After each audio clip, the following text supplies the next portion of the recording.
Okay, no parking. Zara, hello, hello. Hello, hello. How are you tonight, this evening?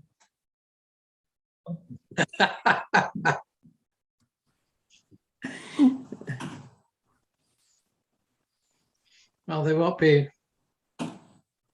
be live on channel 28 until 6.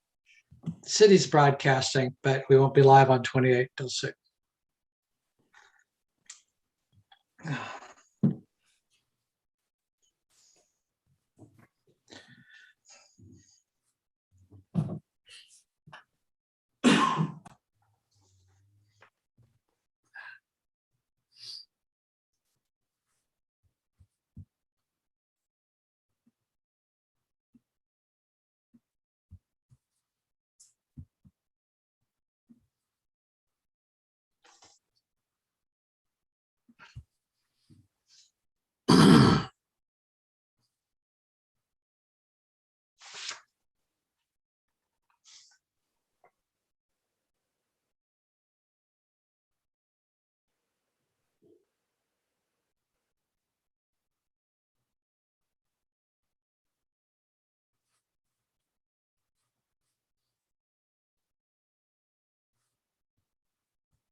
Good evening, Dan. Hey, how are you? Good. And my dog is better too. She decided she liked jigsaw puzzle parts. Ooh, Uh, ooh, mm. ooh. How many did we ingest? Well, we've been doing about one a month, since this whole thing started, leave it out on the table and combine, put some pieces in. One piece a month or one puzzle? One puzzle. And we had it out on the table, and there was some along the edge of the table, oh, these are all the same color, they've got to go together, right? Now, both of us were away for a while, and she scarfed those 30 pieces. Yum, yum. Up to the vet we go. Surgery? No, they didn't seem to be, the vet seemed satisfied that they weren't clumping up or anything. Just, watch her, make sure she drinks plenty of water and la da da da da da. Okay. So, no more jigsaw puzzles. It could have been socks. Yeah. It could have been socks. Yes. My lab, he swallowed the vet said surgery. So surgery it was, and he took out 10 socks. Yes. Well, at least you know where your random socks had been disappearing too, right? Yeah. The dryer wasn't eating them, your dog was.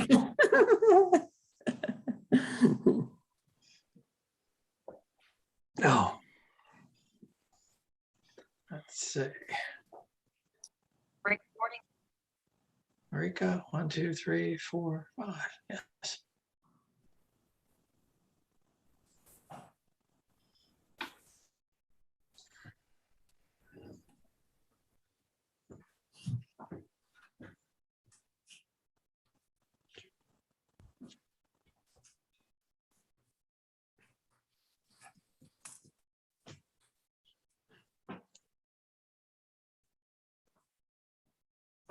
Hey, Marika, did you get through all 3,000 pages?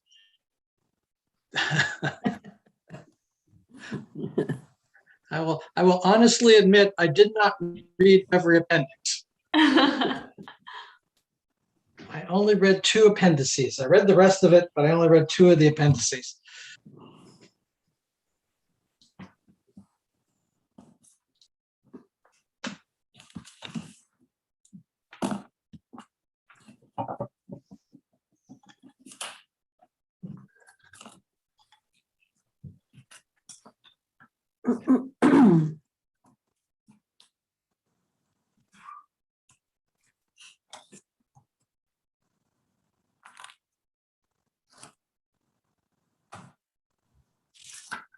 John, I was going to say something about that your vet was probably puzzled by the symptoms, but I won't do that. Oh. There used to be an assistant public works director of Napa, Larry Pollard, who loved puns like that. You'd be in a meeting with Larry and he'd crack out 1 or 2 of them. Chair Pont, I'd like to let you know it's 6 o'clock. Okay. We can begin the meeting now. Good evening. Thank you for coming to the St. Helena Planning Commission meeting of November 2nd, 2021. There's a paragraph I need to read first before we get started.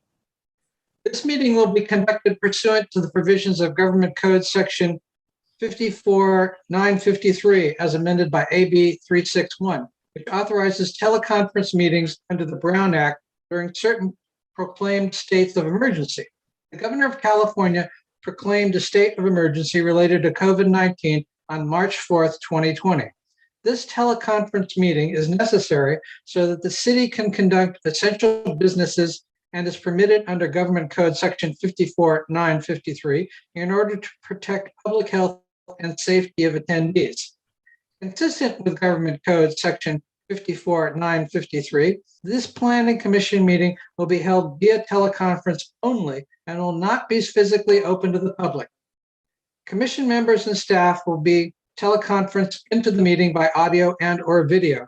The meeting will be conducted via Zoom webinar. Ms. Gamero, do you have anything more for us? Yes, thank you, Chair Pont. I will be sharing my screen here. Okay.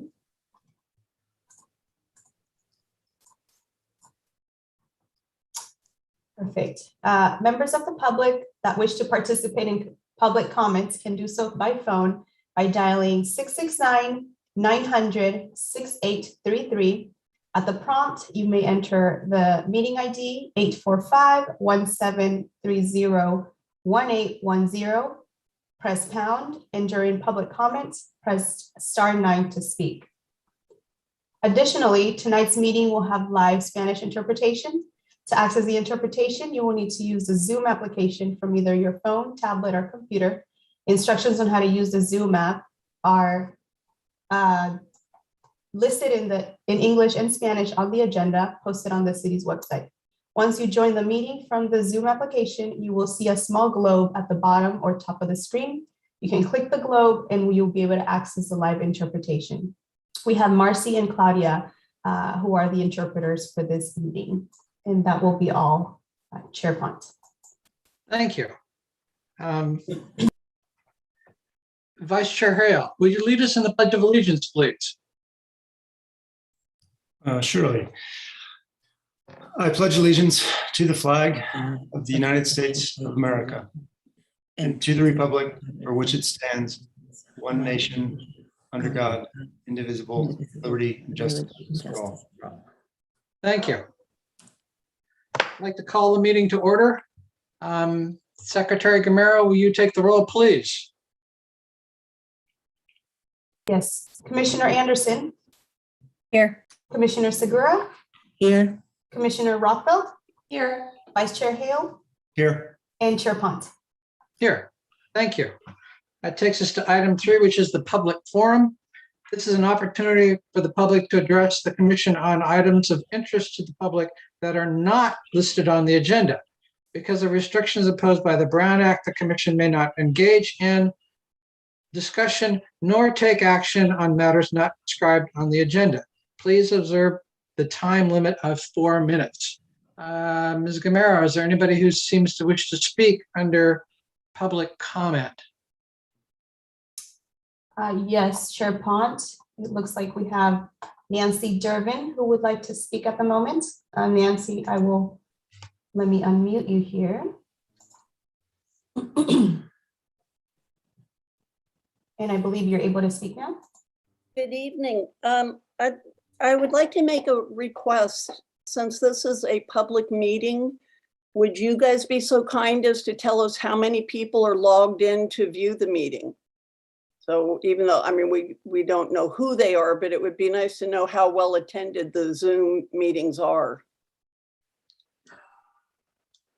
Is that even possible, Ms. Gamero?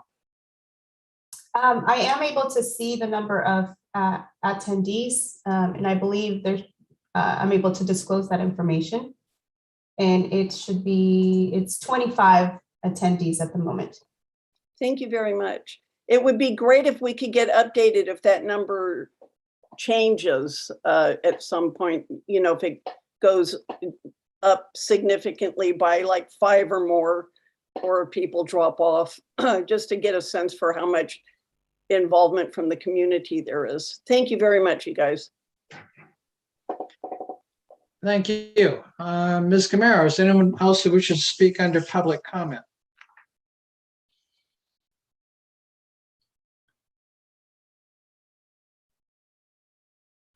You're on mute. I apologize. We have Angela, I'm sorry, Zivkovic. And you are unmuted now. Hi, good evening. My name is Angela Zivkovic, and I'm a resident of San Helena.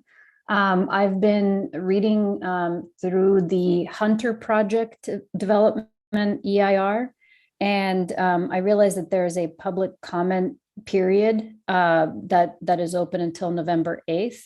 I'm wondering if it would be possible to advertise this more broadly, because I don't feel like very many people are aware of this public comment period that's open.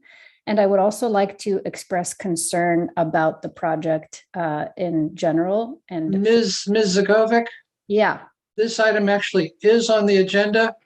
Oh, it is. This is for comments on items that are not on the agenda. So I need to ask you to hold your comment until we actually get down to the item of concern. okay, will do. Thank you very much. Anyone else, Ms. Gamero? Yes, we have Tracy McBride who's raised her hand. And you have been unmuted, Tracy. Hi, good evening, commissioners. Thank you so much. Could you please review the process for making a public comment? I have not made a public comment in a Zoom commission meeting before. You had the instructions for the phone public comment, but I'd like the instructions for the Zoom public comment. And then just as a side note, because I don't know all of you, just for future reference, it'd be really awesome if the commissioners could put commissioner in front of their names and the city employees could state their roles on their names on the screen so that I can understand your roles. Thank you so much. We will certainly take that new advisement for the future, ma'am, but I don't think we can backtrack at the present time. Understood. Ms. Gamero, would you please direct her to where she could pick up the Zoom link on the city agenda?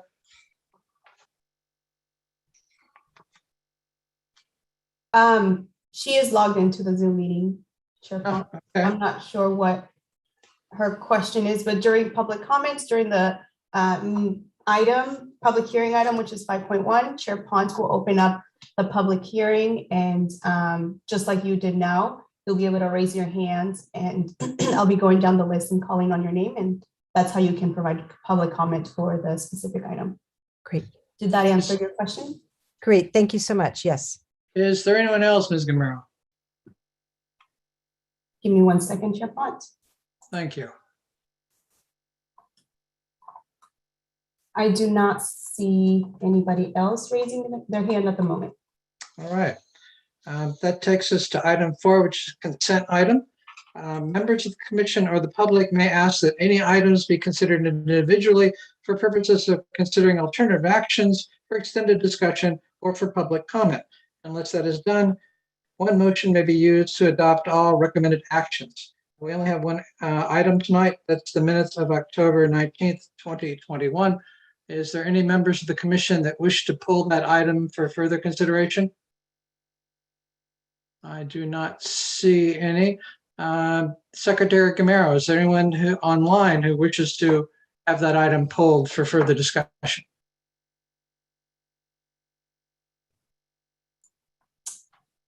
I do not see any raised hands, Chair Pont.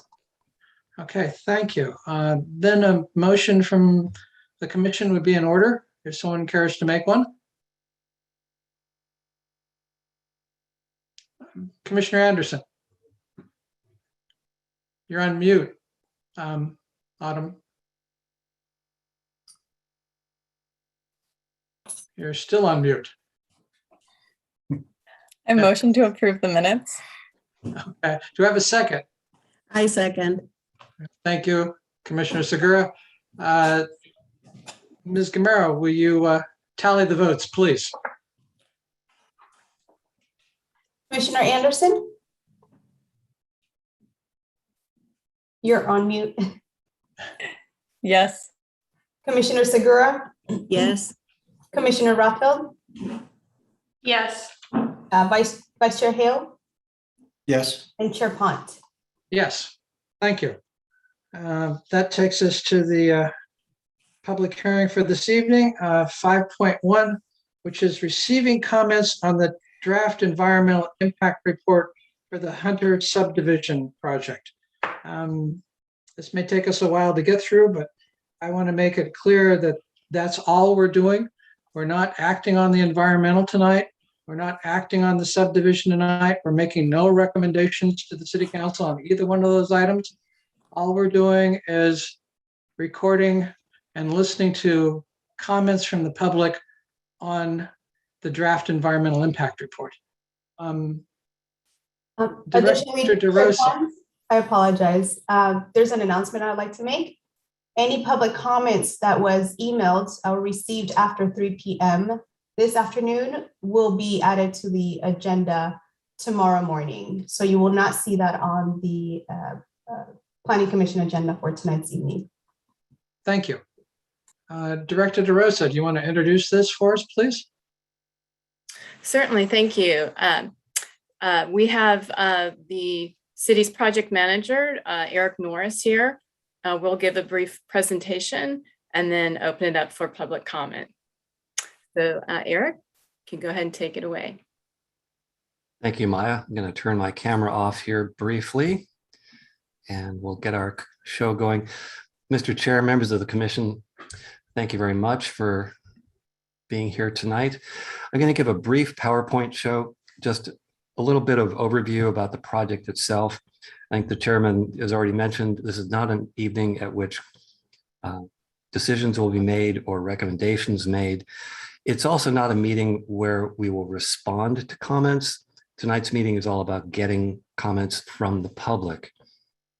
So let's talk a little bit about the project. So what we're talking about is a project called the Hunter Subdivision. It's a subdivision map, a tentative subdivision map at the end of Adams Street and Star Avenue. Aerial photograph here shows where it is. Hunt Avenue also provides primary access to the site. It's about a 17-acre parcel, and they're proposing a total of 87 dwelling units on that land. This is what we call the tentative map. This is the kind of map that creates single-family lots that most of our homes sit on, or larger lots that apartments sit on. This is a very normal part of a development process when someone is planning to build a residential project, is to first of all subdivide the land into lots, and that's what they've proposed to do here. The map shows the arrangement of lots, the locations of streets, emergency access, some parcels on which houses won't be placed, but other things will happen, and so on. So again, just really briefly, the project is just under 17 acres. They're proposing 87 dwelling units. Now we've broken that down. It's 51 single-family homes, 25 multifamily homes on one of the larger parcels, and then 11 accessory dwelling units. And those are the second units or the granny flats that typically go behind on a lot with a single-family home. The general plan density or the general plan land use designation for the entire property is medium density residential. And I'll show you the general plan map in a moment. The 2019 general plan recently adopted shows this density. The 1993 general plan, which predated it, also showed that same density. So they're not requesting any change in land use policy, any change in zoning. So the zoning matches the general plan. It's MDR, medium density residential. And within that density range that the general plan requires that the site build at, there's a floor and a ceiling on that, if you will. The minimum number of units that can be built on the site is 87, which is the number that they're coming in and proposing to build. Under the general plan, the site would support about 3 times more units, about up to 270, but they're not proposing that. They're coming in at 87. So this is the general plan map. The site is outlined in red.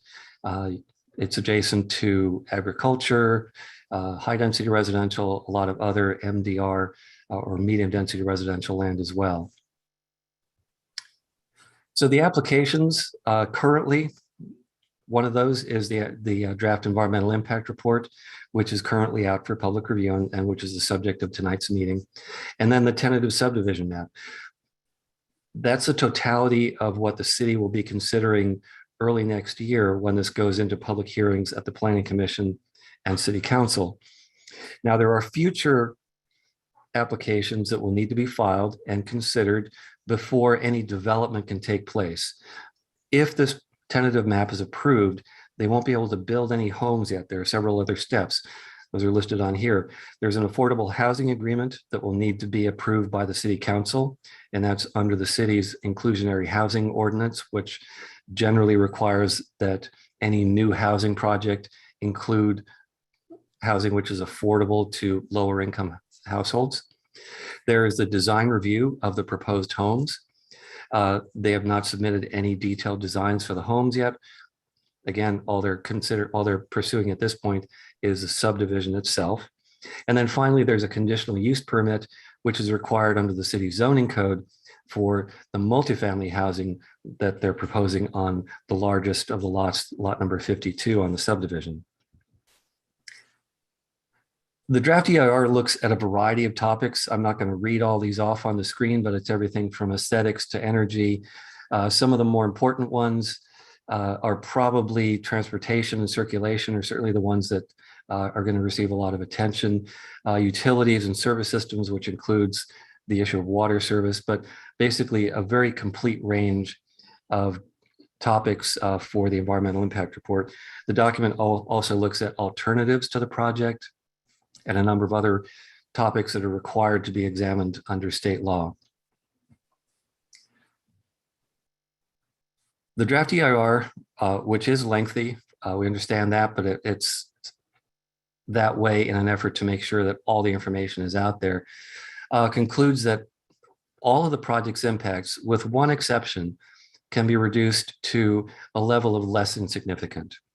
That one impact that can't be mitigated or can't be reduced to a level of less than significant is what we call vehicle miles traveled, or VMT. VMT, or vehicle miles traveled, is simply a measure of how far all the cars that basically live in this subdivision will travel on an average day.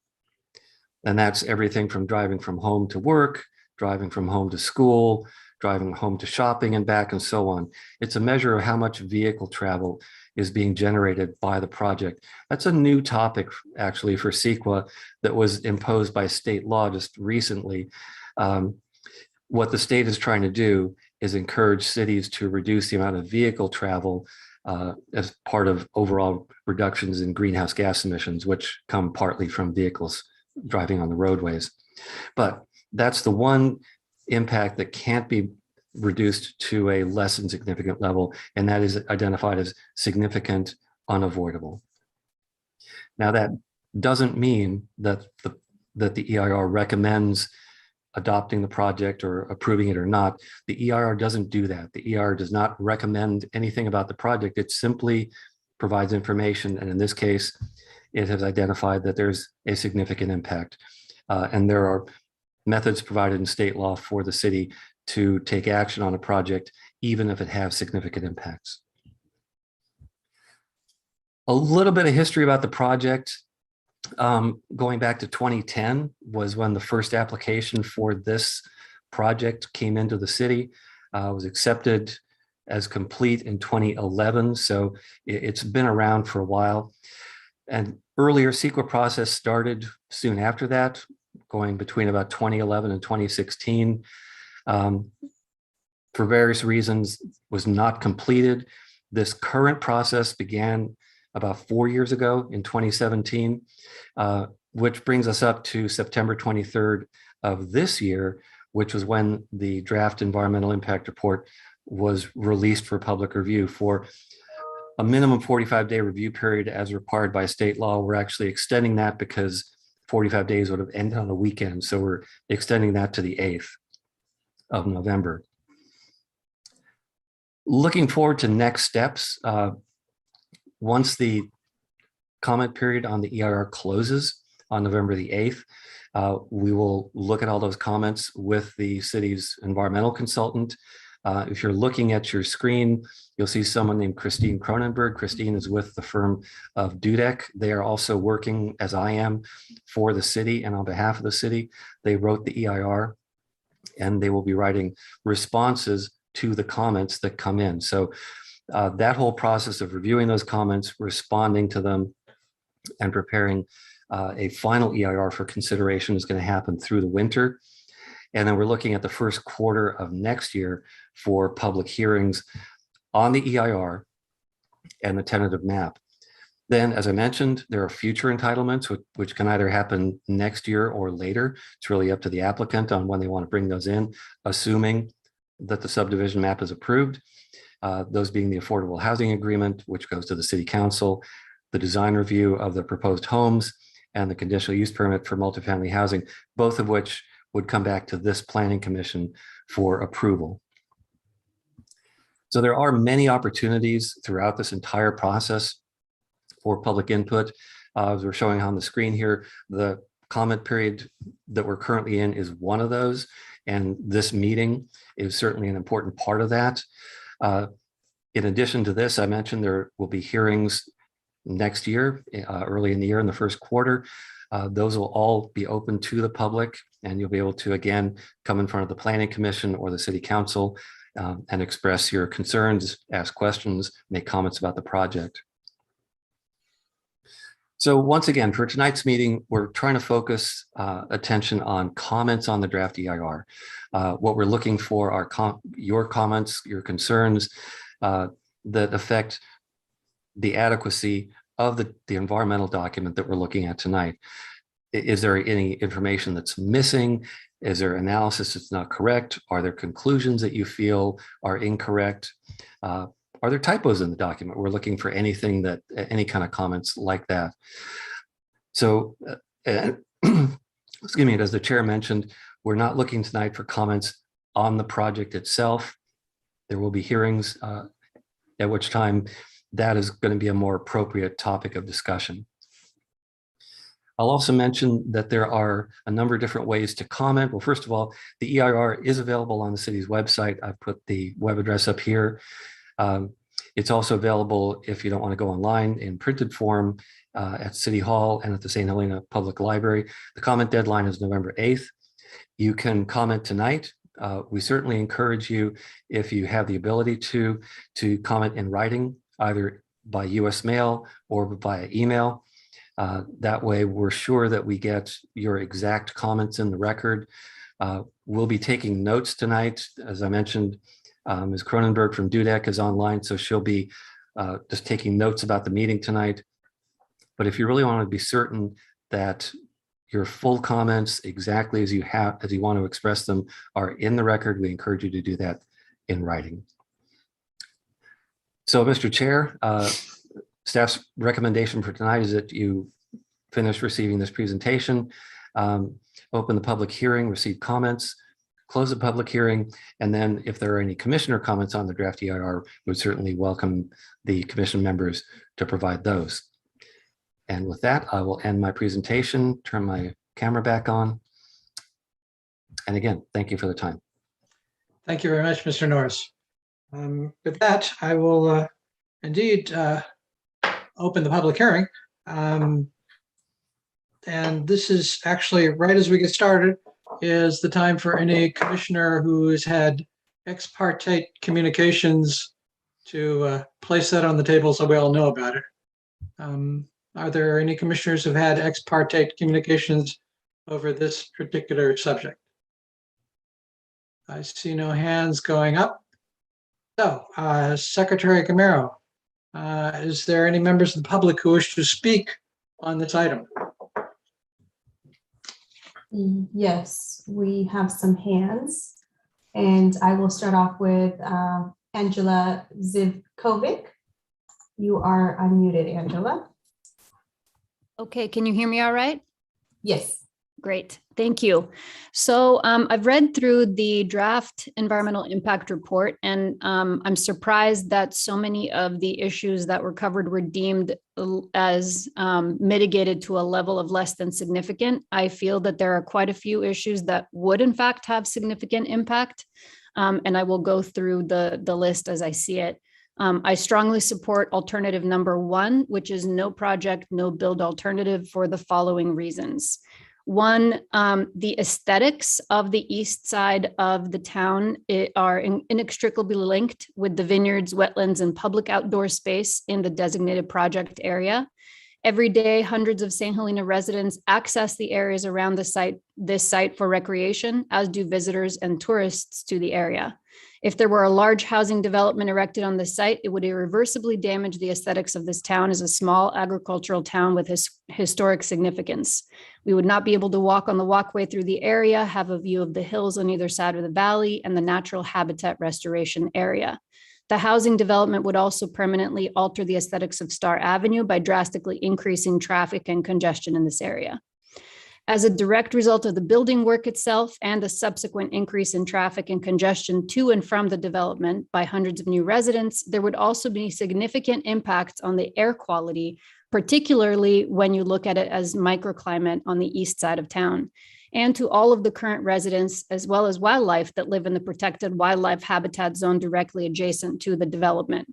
The impacts on air quality from hundreds of additional vehicles driving to and from these residences, and from the extension of Star Avenue and Adams with the additional cutting over of vehicles from Main Street and Silverado Trail, would have additional significant and cumulative negative impact on air quality. The impacts of the development on water quality and hydrology have also not been adequately evaluated and mitigated in this report. The idea, it seems, is to simply use an agricultural well to supply the water needs of hundreds of residents, and I feel that this is naive and inadequately addressed. We're living in a time of unprecedented water shortages, with climate change projections predicting worsening in this regard over the next several decades, and with clear evidence that wells and underground water sources are simply running out all over California. It is completely irresponsible to propose that the water needs of potentially over 500 residents in this development could possibly be met with an agricultural well as the water source. Next, with regard to land use, it is remarkable that the development in question does not take into account the fact that there's hardly any public open space available in town as it is, much less if the project were to go through. Even chickens in the state of California have humane standards on the amount of minimum access to open space that they can have at about 60 square feet of space. At an equivalence of approximately 30 times body size for an average human, that would mean that every citizen of this community should have the right to a minimum of 1,800 square feet of open space. Currently, the city of St. Helena has only a couple of parks, adding up to about 3 million square feet of open space. And with over 6,000 residents, that means that each St. Helena resident only has about 500 square feet of open space, which is already less than the bare minimum requirement that even poultry has access to. We really can't afford to lose the last bit of open space that we have in this area.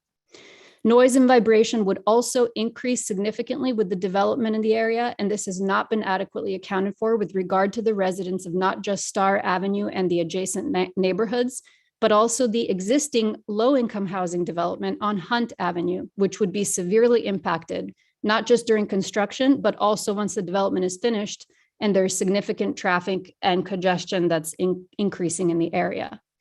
Finally, it's difficult to fathom how the development project could possibly fit in with the goals and aspirations of our community for public services, recreation, and public utilities.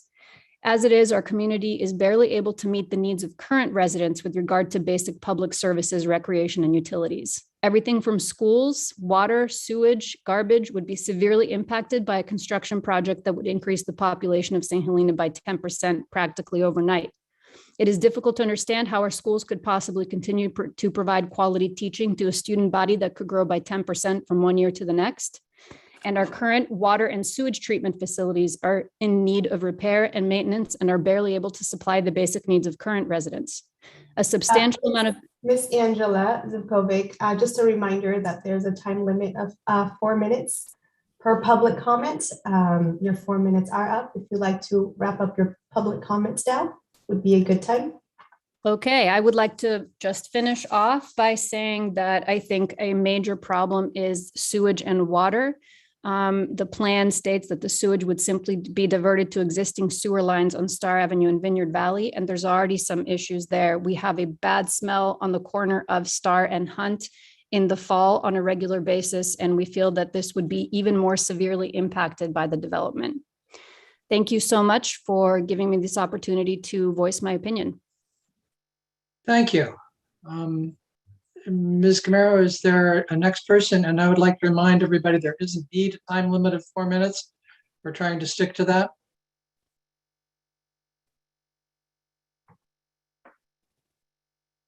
Yes, Chair Pons, there is Greg Reynolds from Vineyard Valley who would like to speak. And Greg, you're more than welcome to speak now. Mr. Reynolds, welcome. Thank you. Can you guys hear me? Yes, we can. Okay, good evening. I'm Greg Reynolds, 290 Pope Street, St. Helena. I'm the managing partner for Vineyard Valley Mobile Home Park. Thank you once again for an opportunity to speak. There are a myriad of concerns we have about the Hunter project.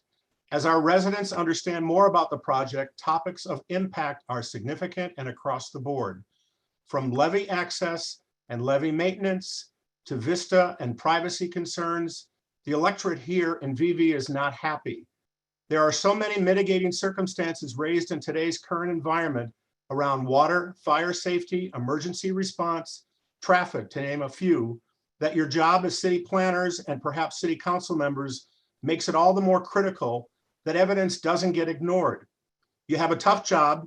You need to forecast where a project like this takes the citizens of Vineyard Valley and the greater city of St. Helena. I'll focus on just 3 issues tonight, and we will follow up in writing next week as well.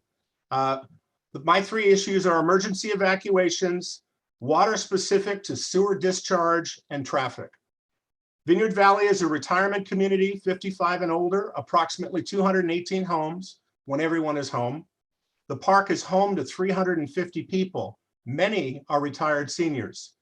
After the last 5 years and last year with the glass fire, we've spent more time each year focused on fire suppression, readiness, and safety. This year, primarily in neighborhood reach and resident evacuation in the event of an emergency. After the devastating floods of '86 and '95, the park was transformed with a significant investment in the flood wall project. The design and building of that project attempted to mitigate the floodplain realities with the flood wall, the levee, and holding pond and pumps. The deployment of that significant investment did not include the construction referenced here. Hunter project was not part of that plan and the safety it proposed to deliver. We're very concerned that a safe evacuation and access through the back of the park will disappear with this project. We are concerned that the construction will undermine the levee and overwhelm the Army Corps strategy put in place to protect our 350 residents and their homes. We are concerned about water, as many have commented. As we all engage to participate in phase 2, this concerns us greatly. We will comment in writing specifically about wastewater flows and what appears to be a plan to connect a portion of the Hunter project to Vineyard Valley's wastewater discharge sewer. This is a city sewer that is documented to have significant issues when it does rain. The majority of the Hunter project single-family homes, 46 out of 51, will be connected to the VV sewer, Vineyard Valley sewer. We will be getting most of the sewer flow. Taking into account the multifamily units as well as 75% of the total project discharge is directed our way. Our VV sewer is already overtaxed. This will clearly drown this infrastructure. As in other parts of the city, this is unacceptable and expensive as the city spends and documents every cleanup situation. The traffic data clearly demonstrates significant challenges for our senior contingent. In the DEIR, it is clear from the table the proposed project transportation demand management, TDM, strategies would result in a project VMT to be 15.2% higher than the citywide VMT per capita. The draft EIR concludes and clearly states that the proposal project has a significance and unavoidable impact. Then it is our opinion that the council has an obligation to the citizens of St. Helena to protect their environment, environmental integrity, and vote to deny the acceptance of the draft EIR. Thank you so much. Thank you very much, Mr. Reynolds. Secretary Camaro, please. Yes. One moment. We have Maria. Maria, you should be unmuted now. You can speak now. Hi, good evening, everyone, and thank you for taking my comment. Good evening, ma'am. If you could give us your full name, you don't have to, Yeah. but we would appreciate it. Yes, this is Maria Villegas. I'm at 1166 Meadow Creek Circle. Thank you very much. Sure. Well, on the surface, for some, the proposed project appears to be advantageous to the community, but is it? Though the project will increase the number of homes, including affordable housing, additional residents will increase the need for an electrical grid that can supply power for our extreme hot and cold seasons. The draft EIR states the CEMOD uses the 2016 state requirements, however, is compliant with the updated 2019 version. There are increased power outages with our current population. Adding a new subdivision would stress an already struggling power system. I was not able to find added evacuation routes in the event of a fire or flood. This leaves Adams and Star as the only evacuation routes for the additional 87 units. The two streets would also be the evacuation routes for residents on Star, Meadow Creek, Hunt, and spillover from Vineyard Valley. As years have gone by, parked vehicles from surrounding neighborhoods has significantly increased on Hunt, Star, and Meadow Creek. With the current extreme fire danger and longer fire seasons, in the event of an emergency, evacuations will create a dangerous and potentially deadly situation. If residents from surrounding neighborhoods are forced to park farther away from their homes, this would increase foot traffic and vehicle traffic during an emergency evacuation. As we all know, people panic, and the situation could become deadly. The Hunter project would greatly impact increased traffic and a deadly situation more likely. I was born and raised in St. Helena and have seen it grow from a sleepy town to a popular tourist destination. As a child, I remember residents never wanting to live on the east side of town, not because it was the wrong side of the tracks, but because it flooded and it was agricultural.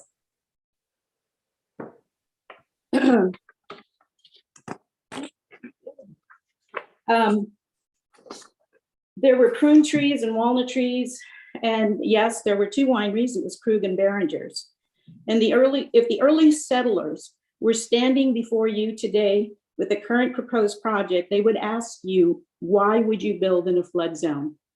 And though there is currently a levee to protect the proposed development, the elders would say, respect Mother Nature. When she decides to flood, there's no levee that's going to stop flooding.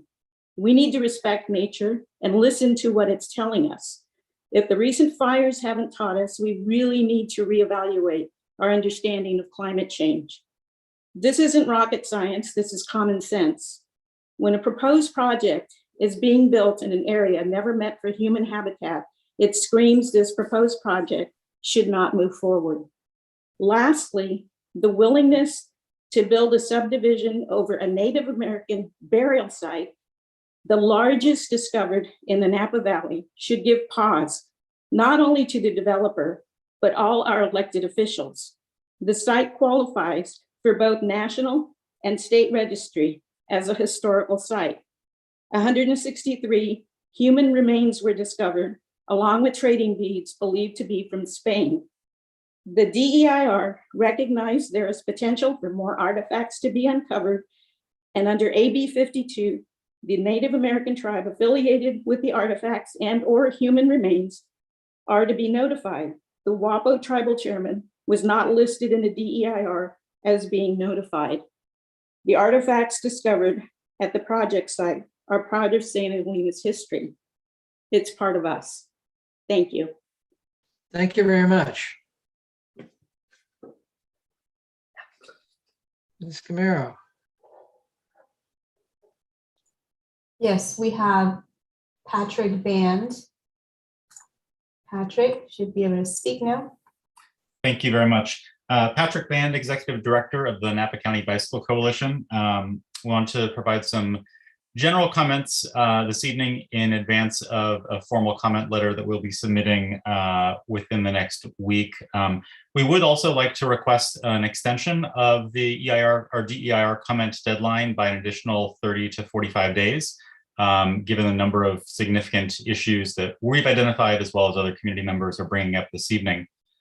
Specific to the Bicycle Coalition, we have pretty significant concerns regarding the lack of adequacy of the bicycle and pedestrian facilities that are proposed within this project, despite, as the consultant has referenced, the significant and unavoidable impacts primarily from VMT as a result of project build-out.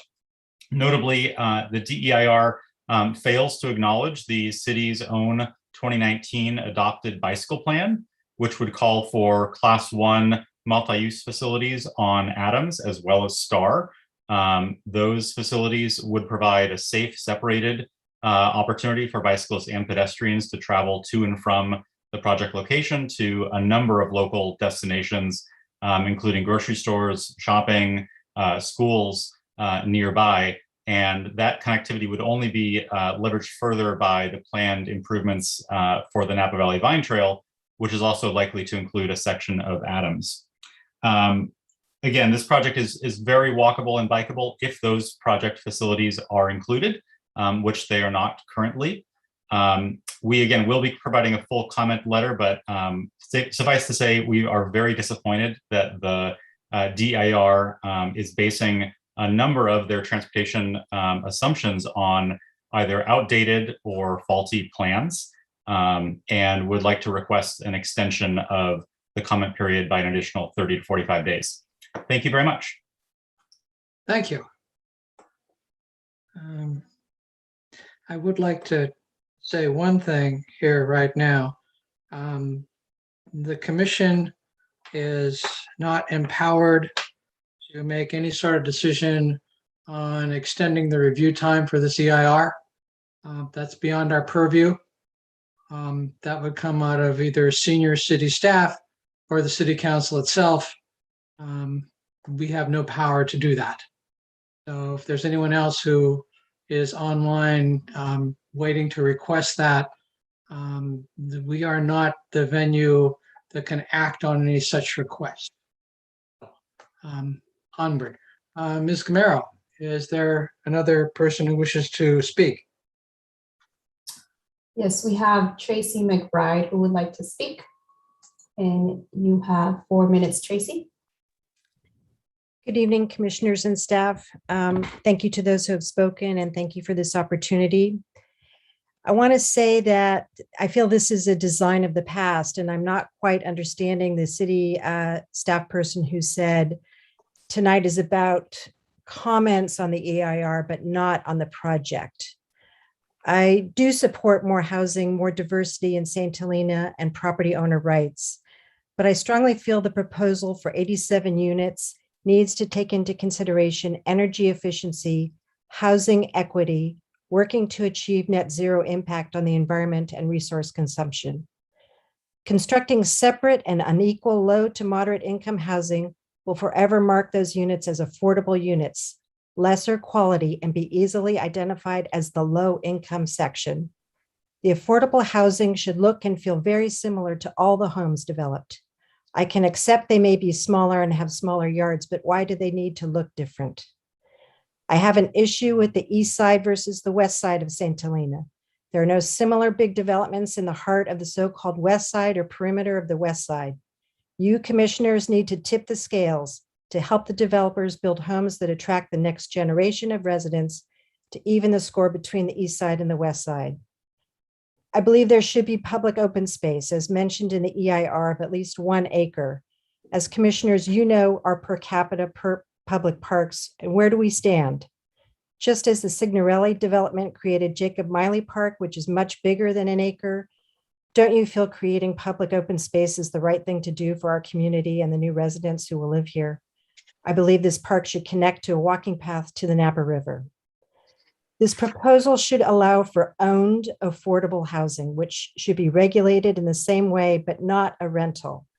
The affordable housing in St. Helena is only rentals. This eliminates home ownership, a very important component of our society. Owners will not be able to achieve the same appreciation as the free market, but they will be able to enjoy home ownership benefits. In my opinion, at least 50% of the moderate and below income housing should be owned. There are Bay Area cities that implement owned affordable housing. The new construction should be fire retardant with underground utilities, even if it's not in a high fire natural hazard zone. Anyone who's lived next to a fire knows it can sweep through any neighborhood. Has the city considered requesting the project be 100% electric, no natural gas for both environmental and fire hazard reasons? This project absolutely has an impact on an evacuation plan with possibly hundreds more cars needing to evacuate. We absolutely need another connection to the Silverado Trail other than Deer Park, the historic Pratt or Pope bridges. Our stone bridges are not seismically sound. It's time to wake up to what we need to do for efficient, safe traffic flow. We are living on borrowed time with the old bridges, and we need to alleviate the weight of traffic on Hunt and Pope. Then we get to the clincher. Would the proposed project have sufficient water supplies available to serve the project and reasonably foreseeable future development during normal dry and multiple dry years? Quote, this is a less than significant impact, unquote. Come on, really? Retrofitting toilets is something that was done 20 to 40 years ago. This will not make the project water neutral. The only thing that will make this project water neutral is investment in infrastructure to get more water for the whole city. The city can ask or incentivize the developer to do this. In summary, I support development and property owner rights, but I do not support taking a step backwards to gain not enough. I'm talking about housing equity, forward thinking, balance east side and west side, build a new bridge, water, water, water. And I also think that the EIR comment period should be extended, and I'm making this comment out loud to the city staff. Thank you so much. Thank you.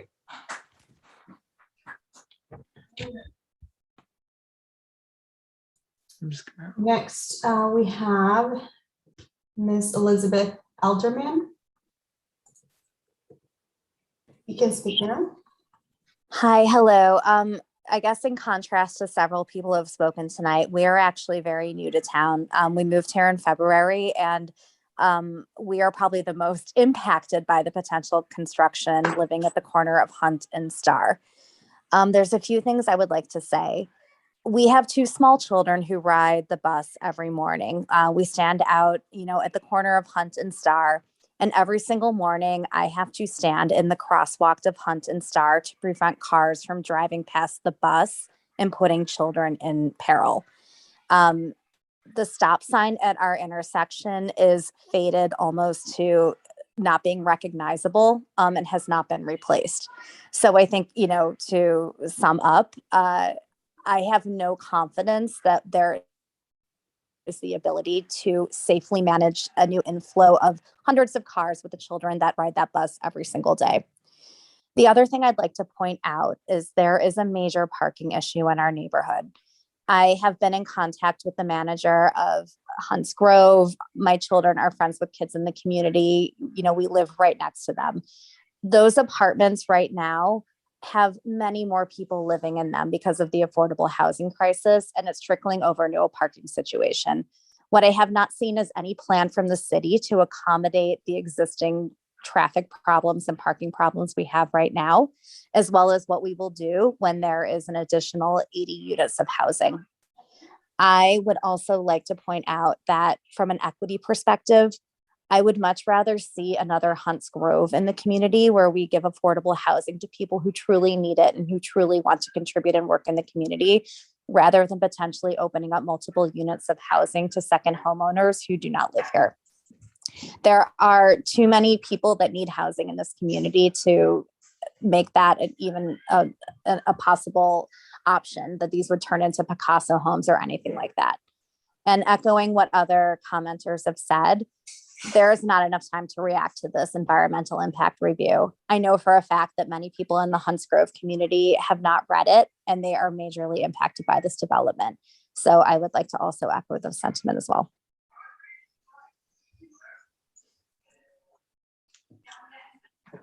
Thank you, Ms. Alderman.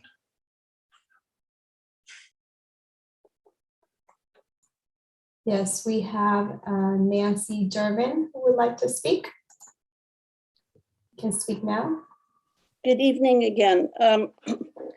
Ditto to all the other speakers' concerns. I really thought a lot about this, and I don't know how it would be physically possible to undertake that type of a development in that particular location without serious degradation to the flora and fauna in the area. It's adjacent to a conservation easement, agricultural lands, and publicly accessed property that the city owns. And I just don't see how you could go in there and do that kind of construction without devastating the habitat of wildlife and plants and shrubs and other things that are trying to thrive and that we've been working towards trying to bring back, actually.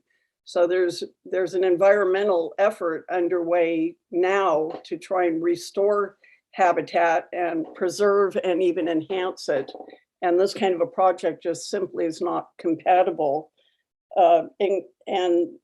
And beyond the plants and animals and whatnot, I think as a society, if we don't take seriously what sacred ground actually means and honor it, we're going down a path that even if fiscally a project is successful, there are other ramifications that aren't measured by dollars that are going to be very detrimental to our community, to the psyche of our community. So I think we need sometimes to think beyond just the hard numbers and the calculations and whatnot. And then lastly, I'd like to remind you guys, I think you all know this, but possibly you don't, that St. Helena Housing Coalition and Our Town St. Helena have some significant affordable housing projects that they're trying to bring forward. And at some point, if we're not already there, there just isn't enough water. We're struggling with water now. We have hundreds of affordable housing units the government has asked us to provide. We have 2 nonprofit agencies working to that end. I think the priority should be for the developments that address mandated needs that are not just mandated, but that are demonstrated to us every single day, with literally thousands of people commuting to jobs, many of them service workers, or even city employees that cannot afford to live here. So I don't even know if in this process it's possible for you guys to look at the bigger picture and recognize at some point we will have built out all that we can given our resources. And I don't think it's appropriate to bypass the affordable efforts that are being made in favor of something like this that would just be so irrevocably harmful on so many different levels. Thank you for giving the opportunity to speak. I appreciate it. Good night. Thank you, Ms. Durbin.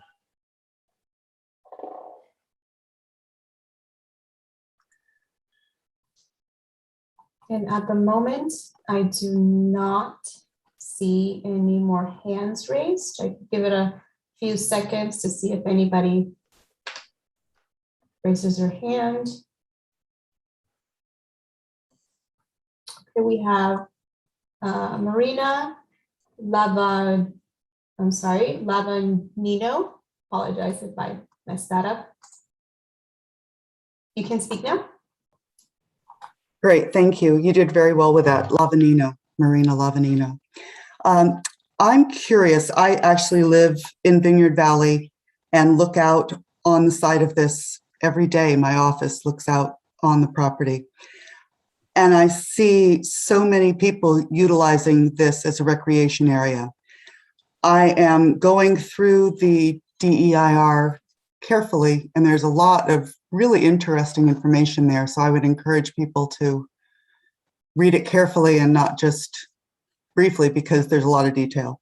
But I'm wondering if there has been any survey of the people who use this, the walking trail, because they don't just stick to the berm, they do a loop around the property. And depending on the time of day and the fog in the area or the sunshine, people use this area in many different ways. And it's certainly not just the Vineyard Valley residents or the people from Hunts Grove. I'd be curious, and I think it's very relevant, if there could be a survey of who uses the property and how fully. It would definitely be very different if they were walking along a set of homes rather than between a vineyard and a field. I think there's a recreational usage that people are experiencing right now that if we lose that, we don't have another place in St. Helena that provides that kind of access and usage. So I know you can't answer this right now, but I think that kind of survey would be really important. Thank you. Thank you very much.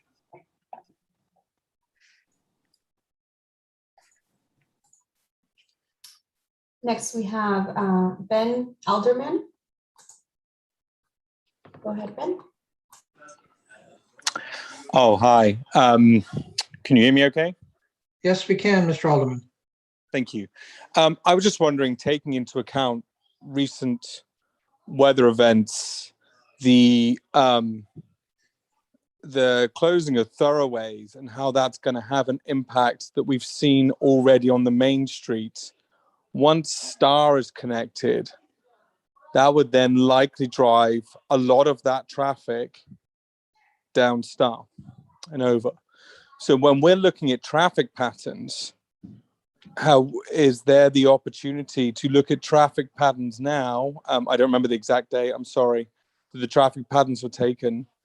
So we can look at the impact of a closing of Silverado Trail and what the likely impacts that would be on the thoroughfare through Star. Because as we know, this development has no access to Silverado from either side if there was a closure. So all of that is then likely to be driven down, not the main street, but along Star. We know traffic is already an issue as part of the environmental impact study. Recent events suggest to me it would actually be a much greater issue than what's been put in to the studies so far.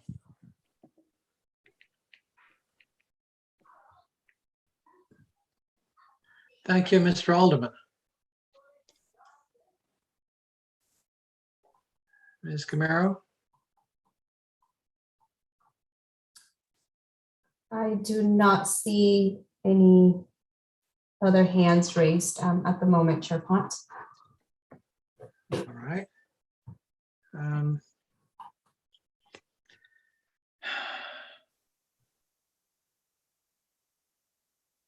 Well, let's close the public hearing for now, and we will check before we go on. But at this point, would be the opportunity for planning commissioners to comment on the draft EIR. If there are any comments from the planning commission.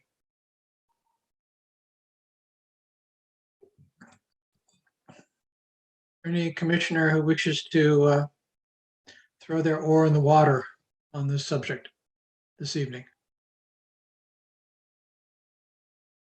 I do not see any hands, but I will remind, Vice Chair Hale, please. Yeah, I'm going to try to not get too deep in the weeds on the my comments, but I would just encourage everybody out there to take the available time and the time it's going to take actually to read through some of this, because there's a mountain of data that's in this, and I think what I would suggest that it's important to understand is that what we're trying to the comment process here about the EIR, the draft EIR, is what we're trying to form is a more perfect tool to analyze this project. It's, I think, keeping your comments relevant to that, to perfecting that tool will be really most useful. And it's I know it's a little it's dense, and it's difficult to kind of parse out the different pieces of this and the process of it.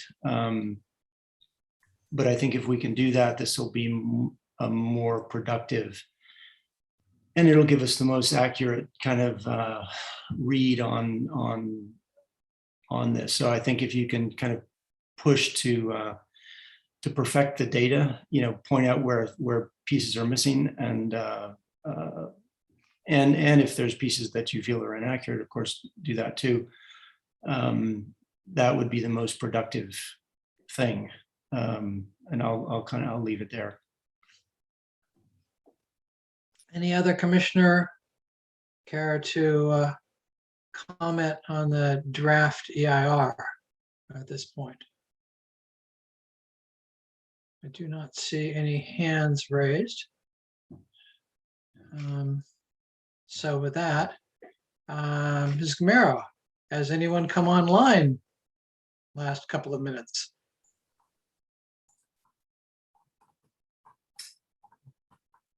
I do not see any other hands raised, Chair Pont.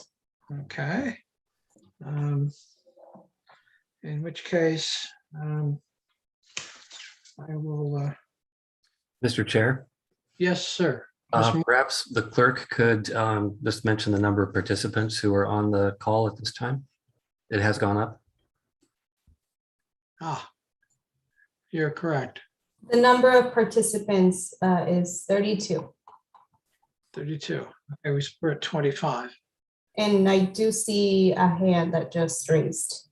Okay. We have Mr. Randy Husong, who would like to speak. Go ahead. That's correct. Great pronunciation. My last name. Thank you very much. To have a new resident. I'm concerned about the water. I mean, everything else is going to be parsed out and mitigated. Traffic and so forth is going to be heavily impacted. I read through the entire report. I cannot understand how retrofitting some toilets is going to make the water usage neutral. Along with the sewer, we've got some serious problems with the water in Bell Canyon. We're not doing anything to increase that to an adequate amount. And I beg any person in the town of St. Helena to say that 65 gallons a day or a 2-minute shower is the luxury that you expect for the tax base that we're paying for. So this is a significant impact, the water usage that is not being addressed in the EIR.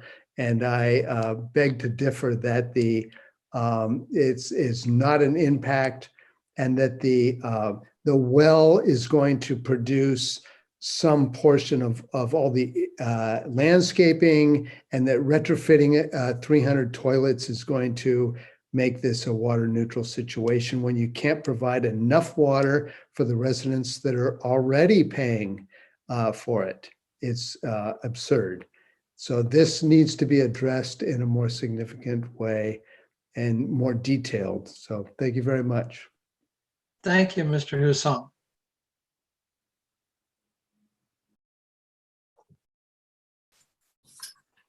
We have Michael Mills next. You can speak now, Mr. Mills. Thank you. Commissioner Hale has pointed out that this document is, I think his words were, dense. And it seems to have encouraged us all to read it carefully. And there was a request earlier from 2 people that the comment period, which is remarkably brief, I think per page, it's a really very minimal comment period. There was a suggestion that the comment period be extended. The chair has said that the commission does not have the power to do that, but suggested that the staff has that power. Is that correct? Not, well, certain members of city staff have that power. But basically it falls to the city council to do so, or to certain members of upper management of the city acting in their place. Then, Mr. Chairman, I would suggest that you identify specifically how we can submit that request. I think that would be fair to those who've made the request, that you give us the direction on how to do that. You have made the request now. We just can't act on it. It's beyond our purview to act on it. Well, is the commission then transmitting that request to the appropriate authorities on behalf of those who have asked? We will be transmitting that request indeed. Thank you. Anything else, Mr. Mills? No, thank you very much. Very good, thank you.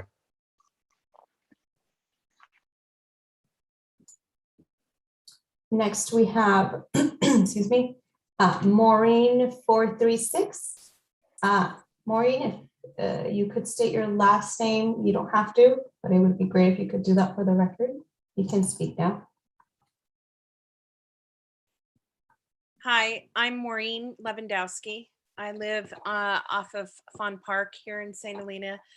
And I just feel like the most important thing of this whole scenario is definitely the water. I would have to agree with Randy Husson that that is probably the biggest issue here. We are living in a time when there is an unprecedented amount of no water, and we need to be addressing that more than anything in this whole project. And that's pretty much it. Thank you. Thank you.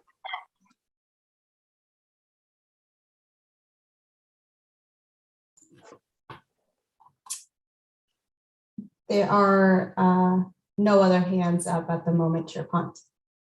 No hands at the moment. All right. Chair Pont, if I may Yes.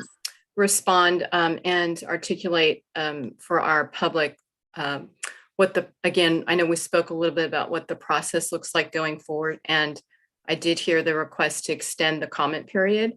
What I want the public to understand is that while the formal comment period on the EIR closes on the 8th, so staff can prepare detailed responses through the final EIR, there actually will still remain an open period to still comment on the project and the EIR all the way up into the final hearing going to the city council, which is still months away. So, and we had done a news release about this. So how we would endeavor to respond to those comments would be through the staff report at those respective public hearings. So I want to, not have a sense of alarm that just because they don't get their comments in by the 8th that they're going to be dismissed. That is not the intent at all. CEQA is a public process. The purpose of the EIR is just to disclose what are the impacts, and there are statutory timeframes along that process of where we receive additional input and feedback. So I hope that helps clarify to the public that they are still welcome to submit comments on the EIR post the 8th, but it's just going to be a slightly different process of what it looks like of how those comments are addressed. Thank you. Thank you, Director DeRosa. All right, Ms. Gamero, one last time. Anybody who wishes to speak?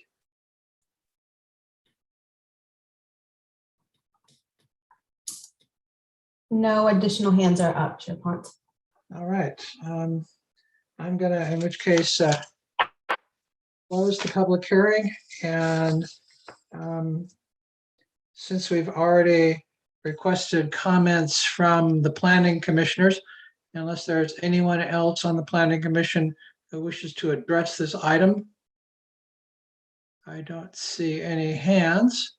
We will move on, which takes us to item 6, new business. We have none. Item 7, scheduled matters. We have none. Item 8, department reports. Director DeRosa, do we have anything for us tonight? No formal report, but just to let you know that our next meeting will be canceled in November, but we are looking to have a meeting, the first meeting in December on the 7th. So that would be our next scheduled meeting. Thank you.